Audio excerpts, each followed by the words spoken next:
আমি একটা ছোট্ট দেশলাইয়ের কাঠি, এত নগণ্য হয়তো চোখেও পড়ি না, তবুও যেন মুখে আমার উৎসুক করেছে বারুদ, বুকে আমার জ্বলে উঠবার দুরন্ত উচ্ছ্বাস।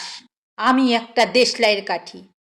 মনে আছে সেদিন হুলুস থুলুস বেঁধেছিল, ঘরের কোণে জ্বলে উঠেছিল আগুন, আমাকে অবজ্ঞা ভরে না নিভিয়ে ছুঁড়ে ফেলায়। কত ঘরকে দিয়েছি পুড়িয়ে, কত প্রাসাদকে করেছি ধূলিসাৎ, আমি একাই ছোট্ট একটা দেশলাইয়ের কাঠি। এমনি বহু নগর, বহু রাজ্যকে দিতে পারি আমি ছাড়খাড় করে, তবুও অবজ্ঞা করবে আমাদের।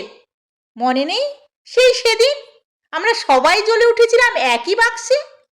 চমকে উঠেছিলে, আমরা শুনেছিলাম তোমাদের বিবর্ণ মুখের আর্তনাদ। আমাদের কি অসীম শক্তি তা তো অনুভব করেছ বারংবার, তবুও কেন বোঝো না?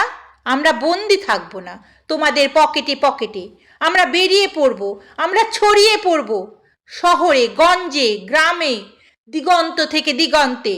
আমরা বারবার জ্বলি নিতান্ত অবহেলায়, তা তো তোমরা জানোই। কিন্তু তোমরা তো জানো না কবে আমরা জ্বলে উঠব সবাই শেষবারের মতো।